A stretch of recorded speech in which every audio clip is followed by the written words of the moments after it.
Hello everyone, today we are going to read biology. आज के इस वीडियो में हम लोग बायोलॉजी जीव विज्ञान पढ़ने जा रहे हैं।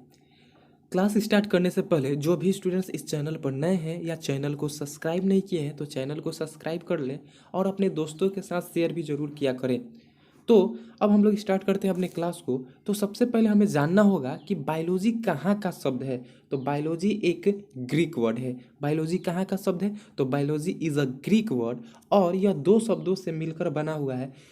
First is bio plus लोगस।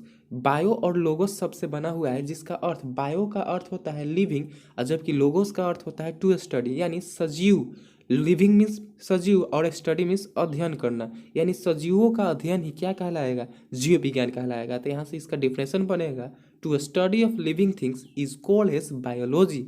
सजीवों का अध्ययन करना ही क्या कहलाता है? तो बायोलॉजी कहलाता है। इसमें हम लोग क्या पढ़ेंगे? यानी बायोलॉजी में हम लोग लिविंग थिंग्स के बारे में पढ़ेंगे। अब देखिए, यह जो टर्म दिया गया बायोलॉजी, जो टर्म दिया गया यह किसके द्वारा दिया गया? तो इसमें दो साइंटिस्ट इस टर्म को दिए हुए हैं, इस वर्ड को दो साइंटिस्ट दिए हुए हैं। बायोलॉजी टर्म वाज या biology word was given by Lamarck and Treviranus. Biology जो शब्द है, बायोलॉजी जो वर्ड है, ये दो वैज्ञानिकों के द्वारा दिया गया। पहला लेमार्क और दूसरा ट्रानवीरेनस, इन दोनों के द्वारा दिया गया। जबकि लेमार्क फ्रांस से थे और ट्रेनवीरेनस कहाँ के थे? तो जर्मनी के थे। नेक्स्ट, यहाँ से आपसे क्वेश्चन बना सकता है कि who is the father of biology. जीव विज्ञान का जनक किसे कहते हैं? तो जीव विज्ञान का जनक अरस्तु को कहते हैं। तो जीव विज्ञान का जनक कौन है? तो अरस्तु जीव विज्ञान का जनक है। In English, Aristotle is the father of biology. Main branch of biology. अब हम लोग मेन ब्रांच देखने जा रहे हैं बायोलॉजी के। और मेन ब्रांच का अर्थ क्या हुआ? तो मेन ब्रांच का अर्थ यह हुआ कि वनडे कॉम्पिटिटिव एग्जाम में जिस ब्रांच से क्वेश्चन आता है, सिर्फ वही ब्रांच को हम लोग इस सेशन में देखने जा रहे हैं। तो पहला आपका जूलॉजी से 70 से 80% क्वेश्चन जंतु विज्ञान से आता है। तो हम लोग सबसे पहले जूलॉजी को देखने जा रहे हैं। तो जूलॉजी क्या होता है? What is zoology? To study about humans and animals. Humans और एनिमल्स का अध्ययन ही क्या कहलाता है? जूलॉजी। इन हिंदी, जंतु या प्राणी के बारे में अध्ययन करना ही जंतु या प्राणी विज्ञान कहलाता है। यानी जिस विज्ञान की वह शाखा, बायोलॉजी की वह ब्रांच जिसमें हम लोग जंतु और प्राणियों का अध्ययन करते हैं। जंतु दैट मीन्स एनिमल्स और प्राणी दैट मीन्स ह्यूमंस। यानी ह्यूमन और एनिमल्स के बारे में जिस ब्रांच में हम लोग बात करते हैं, जिस ब्रांच में हम लोग पढ़ते हैं, वह कौन सा ब्रांच होगा? तो आपका जूलॉजी होगा।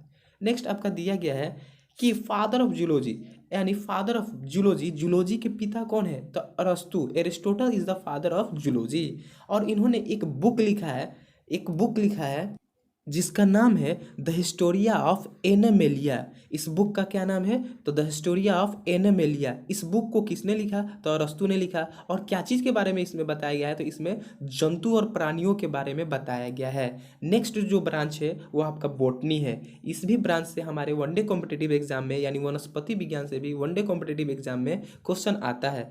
तो वनस्पति विज्ञान क्या है? What is botany? To study about plants. इसमें हम लोग क्या पढ़ेंगे? प्लांट्स के बारे में पढ़ेंगे। तो पेड़ पौधों का अध्ययन ही क्या कहलाता है? वनस्पतियों का अध्ययन ही क्या कहलाता है? तो वनस्पति विज्ञान कहलाता है। और यहाँ से क्वेश्चन पूछेगा कि who is the father of botany? The Theophrastus is the father of botany. और इन्होंने भी एक बुक लिखा है जिसका नाम है द हिस्टोरिया ऑफ प्लांटेरम। तो यानी थियोफ्रेस्टस जी ने एक बुक लिखा, that's book name is the Historia of plantarum. इसमें उन्होंने क्या बताया? तो प्लांट के मॉर्फोलॉजी के बारे में बताया, बहुत सारे प्लांट के मॉर्फोलॉजी के बारे में बताया। इसलिए हम लोग इन्हें वनस्पति विज्ञान का जनक कहा जाता है। तो who is the father of botany? The Theophrastus is the father of botany. और उन्होंने एक बुक लिखा था, उस बुक का क्या नाम था? द हिस्टोरिया ऑफ प्लांटेरम उनके बुक का नाम था। अब जो थर्ड ब्रांच है वो है माइक्रोबायोलॉजी, सूक्ष्म जीव विज्ञान। तो सूक्ष्म जीव विज्ञान क्या होता है? टू स्टडी अबाउट माइक्रोब्स, यानी सूक्ष्म जीव का अध्ययन करना ही क्या कहलाएगा? सूक्ष्म जीव विज्ञान। टू स्टडी अबाउट माइक्रोब्स, इसमें हम लोग क्या पढ़ेंगे? सूक्ष्म जीव, जैसे वायरस, बैक्टीरिया, प्रोटोजोआ, ये सब हम लोग किस ब्रांच में पढ़ेंगे? तो माइक्रोबायोलॉजी में। इससे भी आपका क्वेश्चन आता है। अब पूछेगा कि who is the father of microbiology? तो father of microbiology is Antonie van Leeuwenhoek. और इन्हें क्यों फादर कहा जाता है? बिकॉज इन्होंने फॉर डिस्कवरी ऑफ माइक्रोब्स, क्योंकि इन्होंने सूक्ष्म जीव की खोज की थी। और जो इनफैक्ट जो पहला जो जीवाणु था, जो पहला बैक्टीरिया जो था उसका भी डिस्कवर इन्होंने ही किया था। तो यहाँ से क्वेश्चन बना सकता है कि first bacteria was discovered by, तो इसका राइट आंसर हो जाएगा एंटोनी वान लियोनहॉक। हम लोगों ने 3 ब्रांचेज के बारे में देखा, बायोलॉजी के 3 ब्रांच, पहला जूलॉजी, दूसरा बॉटनी और थर्ड माइक्रोबायोलॉजी। पहला जूलॉजी, जूलॉजी का पिता कौन है? तो अरस्तु हैं।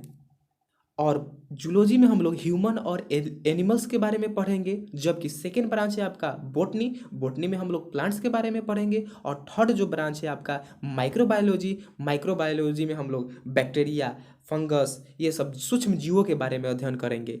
तो इन्हीं 3 सेक्टर से, इन्हीं 3 ब्रांचेस से हमारे वनडे कॉम्पिटिटिव एग्जाम्स में क्वेश्चन आता है। तो हम लोग इन तीनों ब्रांचेस को बहुत बेहतरीन तरीके से पढ़ने जा रहे हैं। तो अब हम लोग थोड़ा सा सिलेबस के बारे में देखते हैं कि हमें क्या क्या पढ़ना है। तो जूलॉजी में हमें सबसे पहला चैप्टर हम लोग पढ़ेंगे ह्यूमन फिजियोलॉजी। आज मैं सिर्फ जूलॉजी का ही, ह्यूमन फिजियोलॉजी में क्या क्या पढ़ना है सिर्फ उसी के बारे में बता रहा हूँ। जब हम लोग बॉटनी स्टार्ट करेंगे तो बॉटनी में देखेंगे कि हमें क्या क्या पढ़ना है। माइक्रोबायोलॉजी स्टार्ट करेंगे तो हम लोग माइक्रोबायोलॉजी में देखेंगे क्या क्या पढ़ना है हमें। तो सबसे पहला चैप्टर हम लोग स्टार्ट करेंगे सर्कुलेटरी सिस्टम, जिसे हिंदी में परिसंचरित तंत्र कहते हैं। रेस्पिरेटरी सिस्टम, श्वसन तंत्र हम लोग पढ़ेंगे। उसके बाद हम लोग एक्सक्रिएटरी सिस्टम, उत्सर्जन तंत्र पढ़ेंगे। उसके बाद हम लोग डाइजेस्टिव सिस्टम, पाचन तंत्र पढ़ेंगे।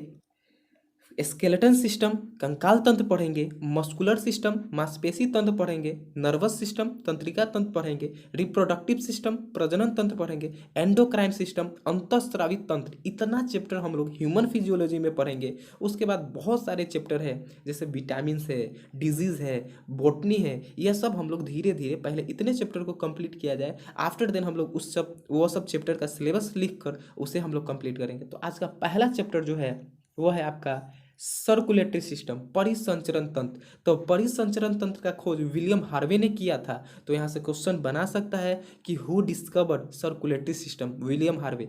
परिसंचरण तंत्र के बारे में किसने बताया, या परिसंचरण तंत्र का खोज कौन किया था? तो विलियम हार्वे ने परिसंचरण तंत्र का खोज किया था। अब देखिए परिसंचरण तंत्र क्या होता है।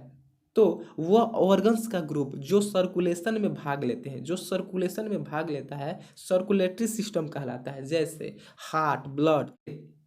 अब देखिए हमें इसमें क्या क्या पढ़ना है। तो सबसे पहले हम लोग ब्लड के बारे में पढ़ेंगे। ब्लड को हिंदी में रुधिर या रक्त कहा जाता है। तो यहाँ से थोड़ा सा मिसप्रिंट है, यहाँ पे अबाउट नहीं होगा।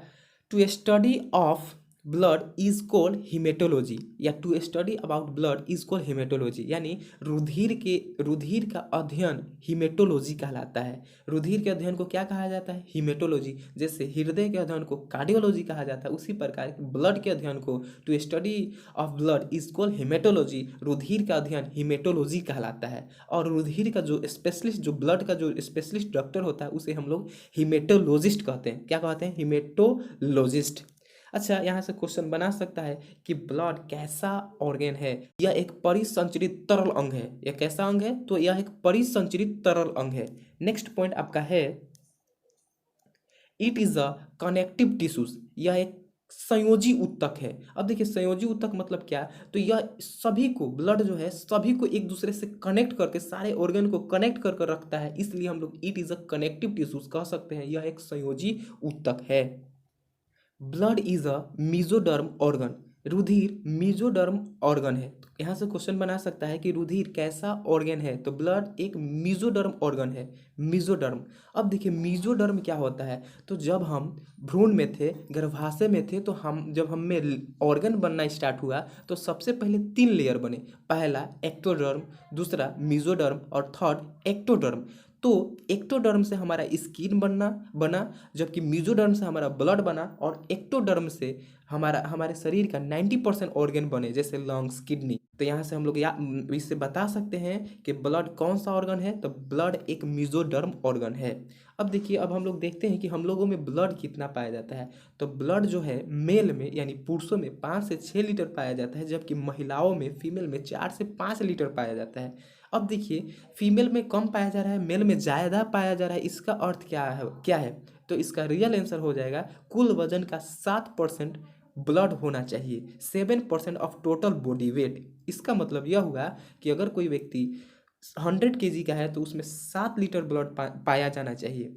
इसीलिए महिला का जो एवरेज में अगर देखा जाए तो पुरुषों की तुलना में महिलाओं का जो वजन होता है वो थोड़ा कम होता है, इसलिए महिलाओं में आधा से 1 लीटर ब्लड कम पाया जाता है।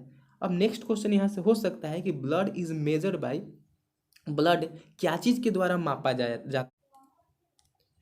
हीमोसाइटोमीटर द्वारा रुधिर का मापन किया जाता है। Blood is measure by haemocytometer, यानी रुधिर का मापन हम लोग क्या चीज़ से करते हैं, तो हीमोसाइटोमीटर द्वारा।